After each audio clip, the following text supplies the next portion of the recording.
Today we'll show you how to make a scented drawer freshener. To make our drawer fresheners, you'll need 2 tablespoons of baking soda, and then you can add 2 to 3 teaspoons of dried herbs or flowers. Just as examples here, we have some dried rosebuds and some dried lavender. Teas are also a great option, or any kind of dried flower or herb of your choice.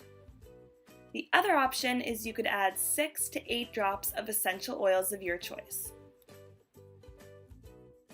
You'll need a coffee filter or a paper tea bag to make this recipe, and a piece of string. So the first thing we'll do is add our baking soda into our coffee filter. And baking soda is great because it helps to deodorize whatever area you put it into. And then for this video, we're going to use lemon. So we're going to add 6 to 8 drops of lemon essential oil to give our drawers or space a nice fresh scent. And then we'll just gather the sides of the coffee filter and just give it a shake so that it mixes up well.